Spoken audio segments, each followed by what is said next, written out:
নমস্কার, সিনেমার অন্তরালে অনুষ্ঠানে আপনাদের স্বাগত। আজ 24শে জুলাই। এই দিনটিতে আমরা হারিয়েছিলাম আমাদের সবচেয়ে প্রিয় শিল্পী মহানায়ক উত্তম কুমারকে। সালটা ছিল 1980, কিন্তু আজও আমরা তার এই হারানোর শোক ভুলতে পারিনি। তিনি নায়ক তো বটেই, কিন্তু পাশাপাশি তিনি ছবির জগতে আরো অনেকগুলো গুরুত্বপূর্ণ ভূমিকা পালন করেছিলেন। আজকের এই অনুষ্ঠানের মধ্য দিয়ে সেই সব দিকগুলোকেই তুলে ধরবার চেষ্টা করব। প্রথম যে দিকটির কথা বলবো সেটি হচ্ছে প্রযোজক উত্তম কুমারের কথা। তিনি প্রথম যে ছবি প্রযোজনা করতে এলেন, প্রোডাকশন হাউসের নাম ছিল আলো ছায়া প্রোডাকশনস। ছবিটি হলো হারানো সুর। বিখ্যাত ইংরেজি ছবি র্যান্ডম হারভেস্ট অবলম্বনে তিনি এই ছবি নির্মাণ করেছিলেন। চিত্রনাট্যকার হলেন নৃপেন্দ্রকৃষ্ণ চট্টোপাধ্যায়, পরিচালক অজয় কর। নায়ক নায়িকার ভূমিকায় অভিনয় করলেন উত্তম কুমার এবং সুচিত্রা সেন। জমজমাট ছবি, সুপারহিট ছবি। এই ছবিতে হেমন্ত মুখোপাধ্যায়ের সুরে গীতা দত্তের গাওয়া গান ওগো তুমি যে আমার সময়কে হার মানিয়ে দিয়েছে। এই ছবিতে আরও অভিনয় করেছেন পাহাড়ি সান্যাল, চন্দ্রাবতী দেবী, উৎপল দত্ত, দীপক মুখোপাধ্যায়, কাজলী গুহর মতো শিল্পীরা। প্রথম ছবি এরকম অভাবনীয় সাফল্যের জন্য তিনি আবারও ছবি করতে নামলেন, প্রযোজনা করতে। সেই আলোচনা প্রোডাকশনসের ব্যানারে তার দ্বিতীয় ছবিটি হলো সপ্তপদী। কাহিনীকার তারাশঙ্কর বন্দ্যোপাধ্যায়। এটি একটা অদ্ভুত সুন্দর গল্প। প্রেম ধর্মের অনুশাসন মানে না, সেটাই ছিল গল্পের মূল বিষয়বস্তু। এবং সেখানে ডক্টর কৃষ্ণেন্দু মুখার্জির ভূমিকায় অভিনয় করেছিলেন উত্তম কুমার এবং রীনা ব্রাউনের চরিত্রে অভিনয় করেছিলেন সুচিত্রা সেন। এই ছবিতে হেমন্ত মুখোপাধ্যায়ের সুরে হেমন্ত মুখোপাধ্যায় এবং গীতশ্রী সন্ধ্যা মুখোপাধ্যায়ের গাওয়া গান এই পথ যদি না শেষ হয় তবে কেমন হতো তুমি বলো তো আজও জনপ্রিয় হয়ে আছে। উত্তম সুচিত্রার পাশাপাশি এই সপ্তপদী ছবিতে অভিনয় করেছিলেন ছবি বিশ্বাস, পদ্মা দেবী, ছায়া দেবী, তরুণ কুমারের মতো শিল্পীরা। এই ছবিও সুপার ডুপার হিট ছবি। এরপরে তিনি যখন প্রযোজনা করতে নামলেন তখন তিনি তার প্রোডাকশন হাউসের নাম বদল করলেন। তখন আর তিনি নাম রাখলেন না আলো ছায়া প্রোডাকশনস, তার প্রোডাকশন হাউসের নাম হয়ে উঠল Uttam Kumar films private limited. এই ব্যানারে তার প্রথম ছবি হলো ভ্রান্তি বিলাস। ঈশ্বরচন্দ্র বিদ্যাসাগরের কাহিনী অবলম্বনে এই ছবিটি নির্মিত। চিত্রনাট্যকার বিধায়ক ভট্টাচার্য, পরিচালনা মানু সেন।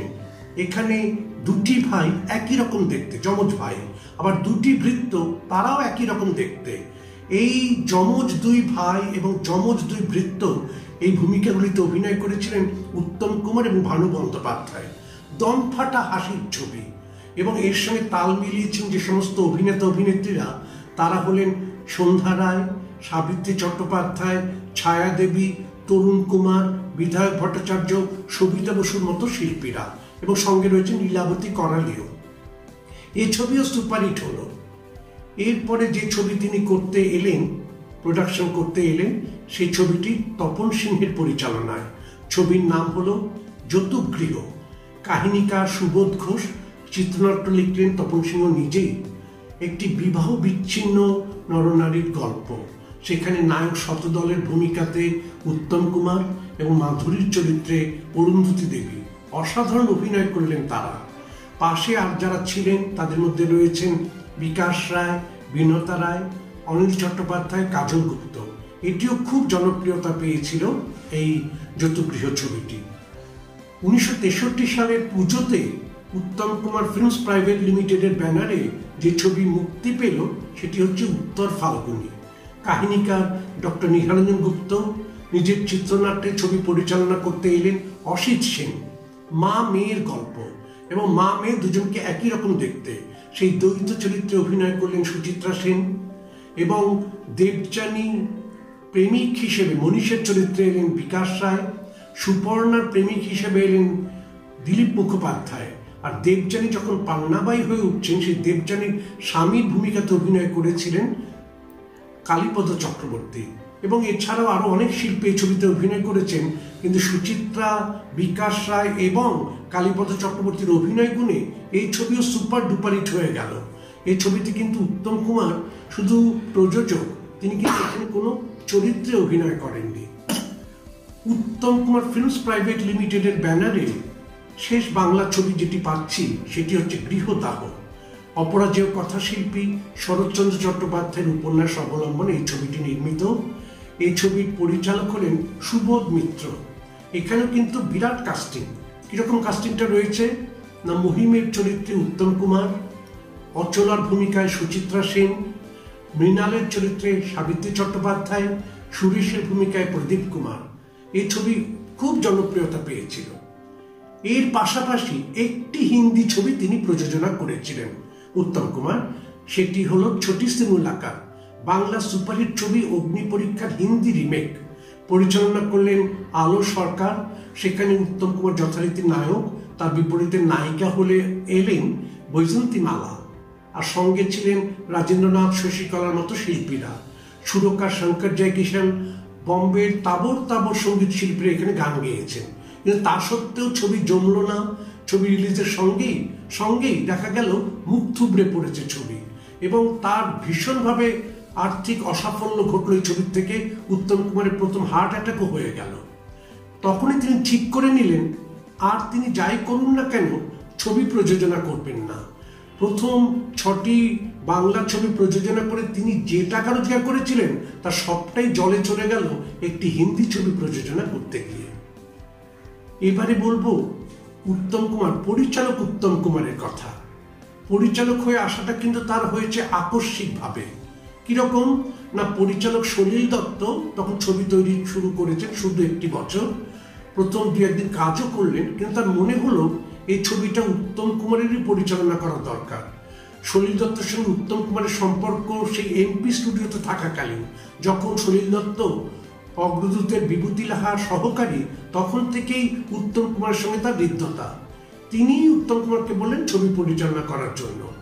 বন্ধুর অনুরোধ ফেলতে পারলেন না, উত্তম কুমার পরিচালকের আসরে অবতীর্ণ হলেন। তার পরিচালিত প্রথম ছবিটি হচ্ছে শুধু একটি বছর।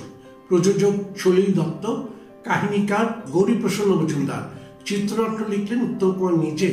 সেখানে নায়ক নায়িকার ভূমিকায় অবতীর্ণ হলেন উত্তম কুমার এবং সুপ্রিয়া দেবী। ছবিটি কিন্তু ব্যবসায়িক সাফল্য পেয়েছিল। দ্বিতীয় যে ছবিটি উত্তম কুমার পরিচালনা করতে এলেন সেটি শিল্পী সংসদের হয়ে ছবি। শিল্পী সংসদের সভাপতি উত্তম কুমার, সেই ব্যানারে ছবি হচ্ছে, সুতরাং শিল্পী সংসদের শিল্পীদেরকে সেখানে কাজ দিতেই হবে। এই জন্য তিনি চিত্রনাট্যকে নিজের মতো করে সাজালেন এবং রমাপদ চৌধুরীর কাহিনী অবলম্বনে তার চিত্রনাট্যে গড়ে উঠল বনপলাশীর পদাবলী, এবং সেখানে বিরাট কাস্টিং। বনপলাশীর পদাবলী ছবিতে বিরাট কাস্টিং। উত্তম কুমার তো রয়েছেনই, এছাড়া আছেন সুপ্রিয়া দেবী, বাসবী নন্দী, মাধবী মুখোপাধ্যায়, জয়শ্রী সেন, বিকাশ রায়, নির্মল কুমার, প্রচুর শিল্পী এই ছবিতে অভিনয় করলেন। এবং এই ছবি এত জনপ্রিয়তা পেয়েছিল বলার বাইরে। অতবার একটা উপন্যাসকে ছবির মধ্যে ধরা চারটিখানি কথা নয়। সুতরাং পরিচালক হিসেবে উত্তম কুমারের কৃতিত্ব কিন্তু রয়েই গেল এই বনপলাশীর পদাবলী ছবিটাকে কেন্দ্র করে। তৃতীয় যে ছবিটা তিনি পরিচালনা করলেন সেখানেও কিন্তু তাকে আচমকায় ঢুকতে হয়েছিল। কিরকম না, পীযূষ বসু ডক্টর নিহারঞ্জন গুপ্তের কাহিনী অবলম্বনে কলঙ্কিনী কঙ্কাবতী ছবিটা শুরু করেছিলেন। কয়েকদিন কাজের পরে তিনি মারা গেলেন। কিন্তু ছবিটা তো বন্ধ থাকতে পারে না। তখন সবাই মিলে ধরলেন উত্তম কুমার বাকি ছবিটা পরিচালনা করে দিক। সেই সূত্রে উত্তম কুমার পরিচালকের আসরে আবার নামলেন। এখানেও বিরাট কাস্টিং। উত্তম কুমার, সুপ্রিয়া দেবী তো আছেনই, এছাড়া এই ছবিতে শর্মিলা ঠাকুরের দ্বৈত চরিত্রে অভিনয়, সন্তু মুখোপাধ্যায়, সমীর ভঞ্জ, মিঠুন চক্রবর্তী, শম্ভু ভট্টাচার্য থেকে শুরু করে প্রচুর শিল্পী ছিলেন এই ছবিতে, এই কলঙ্কিনী কঙ্কাবতীতে। এই ছবি যখন শুটিং শেষ, সেই সময় উত্তম কুমার মারা যান। পোস্ট প্রোডাকশনটা তিনি করে যেতে পারেননি, কিন্তু টাইটেল কার্ডে উত্তম কুমারের নামটাই রাখা হয়েছিল পরিচালক হিসেবে, এবং ছবিটা উৎসর্গ করা হয়েছিল উত্তম কুমারের স্মৃতির উদ্দেশ্যে। এগুলো গেল পরিচালক হিসেবে তার পরিচয়। এবারে বলবো সঙ্গীত পরিচালক উত্তম কুমারের কথা। সেখানেও বন্ধুর অনুরোধ রাখতেই কিন্তু তিনি সঙ্গীত পরিচালক হিসেবে অবতীর্ণ হলেন। যাত্রিক গোষ্ঠী থেকে বেরিয়ে এসে শচীন মুখোপাধ্যায় একটি ছবি স্বনামে পরিচালনা করছিলেন, কাল তুমি আলেয়া। সেই কাল তুমি আলেয়ার যিনি কাহিনীকার তিনি হলেন আশুতোষ মুখোপাধ্যায়। সেইখানে উত্তম কুমার নায়ক, নায়িকা সুপ্রিয়া দেবী, এবং সেখানে এই শচীন মুখোপাধ্যায় উত্তম কুমারকে বললেন সঙ্গীত পরিচালনা করার জন্য। প্রথমে তিনি একটু ইতস্তত করছিলেন, পরে তিনি কিন্তু রাজি হলেন। তিনটে গান আমরা পেলাম এই ছবিতে উত্তম কুমারের সুরে, যার দুটি গান গেয়েছেন আশা ভোসলে এবং একটি গেয়েছেন হেমন্ত মুখোপাধ্যায়। আশা ভোসলের গাওয়া গান দুটি হলো আহা পাতা কেটে চুল বেঁধে কে টায়রা পড়েছে, আর আরেকটা হচ্ছে একটু বেশি রাতে। আর হেমন্ত মুখোপাধ্যায়ের গাওয়া গানটি হলো যাই চলে যাই। এই গানটা যেন কোনো তুলনা নেই। এইভাবে করে সুরকার হিসেবে, সঙ্গীত পরিচালক হিসেবে আমরা উত্তম কুমারকে পেলাম। পরে আরেকটি ছবি তিনি সঙ্গীত পরিচালনা করেছিলেন, সেটি হচ্ছে সব্যসাচী। শরৎচন্দ্র চট্টোপাধ্যায়ের পথের দাবি উপন্যাস অবলম্বনে সব্যসাচী নির্মিত, পরিচালক পীযূষ বসু। যেহেতু এটি স্বদেশ পর্যায়ের একটা ছবি, দেশাত্মবোধক ছবি, তাই এইখানে উত্তম কুমার সঙ্গীত পরিচালক হিসেবে স্বদেশ প্রেমের গান, দেশাত্মবোধক গানেরই ব্যবহার রেখেছিলেন। এইভাবে করে আমরা সুরকার হিসেবে, সঙ্গীত পরিচালক হিসেবে উত্তম কুমারকে পাচ্ছি। পাশাপাশি তিনি কয়েকটি ছবিতে চিত্রনাট্য লিখেছেন, যেমন তারই পরিচালিত ছবি শুধু একটি বছর কিংবা বনপলাশীর পদাবলী, এগুলো স্ক্রিপ্ট তারই লেখা। আবার পাশাপাশি তিনি কিন্তু এই যে অনেকগুলো ছবিতে, একটি ছবিতে তিনি স্ক্রিপ্ট লিখলেন কিন্তু নিজের নামটা সেখানে তিনি ব্যবহার করতে দেননি। সেই ছবিটা হলো চৌরঙ্গী। পিনাকি মুখোপাধ্যায়ের কাছ থেকে শোনা গল্প যে চৌরঙ্গী যখন তৈরি হচ্ছে তখন অমল সরকার চিত্রনাট্য লিখছিলেন, কিন্তু উত্তম কুমারের সেই চিত্রনাট্য পছন্দ হলো না। তিনি নতুন করে রিশাফল করে সেই চিত্রনাট্য লিখলেন, কিন্তু নিজের নামটা কিন্তু ব্যবহার করতে দিলেন না চিত্রনাট্যকার হিসেবে। সেখানে কিন্তু পিনাকি মুখোপাধ্যায়ের প্রধান সহকারী অমল সরকারের নামটাই ব্যবহার করা হয়েছিল চিত্রনাট্যকার হিসেবে। এইভাবে করে আমরা চিত্রনাট্যকার হিসেবেও উত্তম কুমারকে পেলাম। আজকে তার মৃত্যুদিন। এই দিনে তার এই ধরনের পরিচয়গুলো আমি তুলে ধরার চেষ্টা করলাম। আর এই মহানায়কের স্মৃতির উদ্দেশ্যে আমি জানাচ্ছি আমার সশ্রদ্ধ প্রণাম। আজ এই অবধি। আসছে সপ্তাহে এমনই এক ব্যক্তিত্বকে নিয়ে, তার গল্প নিয়ে আপনাদের সামনে হাজির থাকব। ততদিন আপনি আনন্দে থাকুন, সুস্থ থাকুন, ভালো থাকুন, আমার সঙ্গে থাকুন, আমাদের সঙ্গে থাকুন। শুধু আপনি একা নন, আপনার বাড়ির সকলকে নিয়েই সেভাবে থাকুন। আজ এই পর্যন্ত। নমস্কার।